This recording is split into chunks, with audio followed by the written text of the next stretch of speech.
দর্শক বর্তমানে অবস্থান করছি মিরপুরের শেরেবাংলা জাতীয় ক্রিকেট স্টেডিয়ামে। আর মাত্র একদিন তারপরে শুরু হতে যাচ্ছে বাংলাদেশ বনাম ওয়েস্ট ইন্ডিজের প্রথম ওডিআই ম্যাচ। বাংলাদেশ বনাম ওয়েস্ট ইন্ডিজের প্রথম ওডিআই ম্যাচের জন্য মাঠ কিন্তু ইতিমধ্যে প্রস্তুত। দেখতে পাচ্ছেন দর্শক, পিচ কিন্তু ইতিমধ্যে প্রস্তুত হয়েছে, পিচে কিন্তু কাভার দেওয়া রয়েছে। ওয়েস্ট ইন্ডিজের কোচ কিন্তু ড্যারেন সামি কিন্তু আজকে এই মাঠ পরিদর্শন করেছেন এবং তিনি মাঠ এবং পিচ দুটোই দেখেছেন, একদম মাঠে হাত দিয়ে দেখেছেন মাঠের অবস্থা। তাছাড়া দর্শক যদি বলতে চাই যে বর্তমানে যেই মাঠের যেই কার্যক্রম চলছে এবং ব্রডকাস্টাররা যারা রয়েছেন তারা কিন্তু তাদের যে শেষ মুহূর্তের প্রস্তুতি তারা কিন্তু তারা নিচ্ছেন এবং গ্রাউন্ডসম্যানরাও কিন্তু ঘাসের যে বিষয়টা রয়েছে, ঘাসটা যত সুন্দর করা যায় এবং যত সুন্দর করে তোলা যায় মিরপুর হোম অফ ক্রিকেট গ্রাউন্ডকে, তারা কিন্তু সেই কাজটি করে যাচ্ছেন। দর্শক তারপর দেখা যাচ্ছে যে যারা রয়েছে পরিচ্ছন্নতা কর্মী তারা কিন্তু স্টেডিয়ামের যে সকল শ্যাওলা রয়েছে, বৃষ্টির কারণে যে সকল শ্যাওলা জমেছে স্টেডিয়ামে, সেগুলো কিন্তু তারা তোলার ব্যবস্থা করছেন এবং স্টেডিয়ামকে যতটুকু সম্ভব তারা সুন্দর করে তোলার চেষ্টা করছেন, কারণ বহুত দিন পরে এই মাঠে আবারও শুরু হয়ে যাচ্ছে আন্তর্জাতিক ম্যাচ।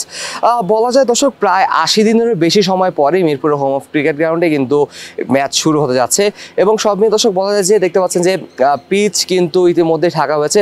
পিচের নিয়ে যদি কোনো কথা বলতে টমি হেমিং কিন্তু তার সর্বোচ্চ চেষ্টা করে যাচ্ছেন পিচটা ঠিক করার জন্য এবং তিনি কিন্তু একবার আমাদেরকে বলেছিলেন যে এই পিচ মিরাক্কেল না হলে সেরকম কিছু উন্নতি এই পিচ থেকে দেখা যাবে না। তারপর তিনি তার সর্বোচ্চ যে চেষ্টা সেই চেষ্টা তিনি করে যাচ্ছেন এবং অতিরিক্ত পরিমাণ পানি কিন্তু খাওয়ানো হয়েছে এই পিচে। বৃষ্টির পানির সময় আমরা অনেক দিনই দেখতে পেয়েছি বৃষ্টি হচ্ছে কিন্তু পিচে কোনো যে পিচে যে কাভার করা হয় পিচ কোনো কাভার করা হয়নি এবং তারপরে কিন্তু অনেক দিন পানি খাওয়ানো হয়েছে গ্রাউন্ডসম্যানের সাথে।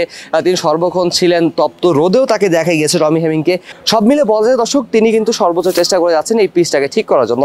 এখন দেখার বিষয় পরশুদিন ম্যাচ শুরু হবে বেলা দুপুর 1:30টায়, তখনই কিন্তু জানা যাবে পিচের অবস্থা। এই পিচ নিয়ে অনেকেই কিন্তু কথা বলছেন যে পিচটা হয়তো বা স্পিনিং ট্র্যাক হতে পারে, কেউ কেউ বলছেন এই পিচটা হয়তো পেস বোলিং ট্র্যাকও হতে পারেন এবং স্পোর্টিং উইকেট হতে পারেন, কিন্তু সব কথার কল্পনা অবসান ঘটবে পরশুদিন বেলা 1:30টার পরেই। দর্শক ইতিমধ্যে কিন্তু টিকিটের জন্য কিন্তু বিসিবি বলে দিয়েছেন তাদের ভেরিফাইড ওয়েবসাইট থেকে টিকিটটা সংগ্রহ করতে হবে এবং টিকিট কিন্তু অনলাইনেই সংগ্রহ করতে হবে। অফলাইনে কোনো ব্যবস্থা বিসিবি এবার রাখেননি, কারণ আমরা বিপিএল দেখতে পেয়েছিলাম যে অফলাইনে টিকিট কাটার সময় কিন্তু একদম হুলস্থুল ব্যাপার হয়ে গেছে এবং অনাকাঙ্ক্ষিত কিছু ঘটনা ঘটেছে। সব মিলে দর্শক এর জন্যই কিন্তু বাংলাদেশ ক্রিকেট বোর্ড কিন্তু এখন এই সিদ্ধান্ত নিয়েছে সকল টিকিটই অনলাইনে কাটা হবে। ওয়ালটন এখন দেশের সীমানা পেরিয়ে পৌঁছে গিয়েছে 50টিরও বেশি দেশে। ওয়ালটন ঘরে ঘরে বিশ্বজুড়ে।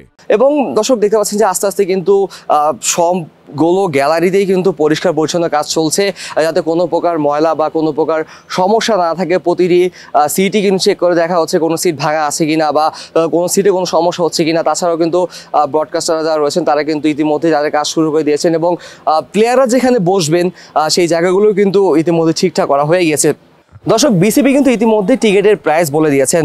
Club house south Syed Mushtaq stand 800 টাকা, international gallery north media block 1500 টাকা, সৈয়দ আবু সাইদ স্ট্যান্ড 400 টাকা, ইস্টার্ন গ্যালারি 300 টাকা, নর্দার্ন গ্যালারি 400 টাকা, ক্লাব হাউস নর্থ শহীদ জুয়েল স্ট্যান্ড 800 টাকা, international gallery south corporate block 1500 টাকা, গ্র্যান্ড স্ট্যান্ড 2500 টাকা, international launch south corporate block 3500 টাকা।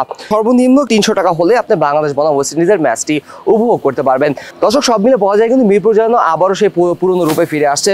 প্রায় 80 দিনেরও বেশি সময় পরে এই মিরপুর হোম অফ ক্রিকেট গ্রাউন্ডে আবারও আন্তর্জাতিক ম্যাচ অনুষ্ঠিত হয়ে যাচ্ছে এবং সব মিলে দর্শক সকলে কিন্তু একটি আক্ষেপ রয়েছে, বাংলাদেশ আফগানিস্তানের বিপক্ষে যেভাবে হেরেছে ওডিআই সিরিজটি এবং হোয়াইট ওয়াশ হয়েছে, সেই আক্ষেপ ভুলে বাংলাদেশ যেন খুব ভালো একটি কামব্যাক করতে পারে ওয়েস্ট ইন্ডিজের বিপক্ষে। সেই জন্যই কিন্তু সকলেরই এই চিন্তা ভাবনা রয়েছে এবং সকলে চাচ্ছে যাতে বাংলাদেশ যেন খুব ভালো একটি কামব্যাক করেন। দর্শক সকলের কিন্তু এখন আশা রয়েছে বাংলাদেশ যেন ওয়েস্ট ইন্ডিজের বিপক্ষে খুব ভালো একটি কামব্যাক করতে পারেন আফগানিস্তানের বিপক্ষে হোয়াইট ওয়াশ হওয়ার পর এবং খুবই বাজে খেলার পর বাংলাদেশের সমর্থকরা চাবে যাতে এখন ওয়েস্ট ইন্ডিজ সিরিজটা খুবই সুন্দরভাবে বাংলাদেশ শেষ করতে পারে। দর্শক সব মিলে বলা যায় যে বাংলাদেশ দর্শক সমর্থকরা কিন্তু এখন চাইবে যে বাংলাদেশ যেন আফগানিস্তানের বিপক্ষে যেই হারটা তারা হজম করেছে সেই হারের গ্লানিটা ভুলে ওয়েস্ট ইন্ডিজের বিপক্ষে যেন বাংলাদেশ খুব ভালোভাবে কামব্যাক করতে পারে। আমাদের সকলের আশা বাংলাদেশ যেন খুব ভালোভাবে একটি কামব্যাক করতে পারে, সেই আশা ব্যক্ত করেই আজ এখানে শেষ করছি। মিরপুর শেরেবাংলা জাতীয় ক্রিকেট স্টেডিয়াম থেকে কাজী মোহাম্মদ আরাফাত, অন ফিল্ড।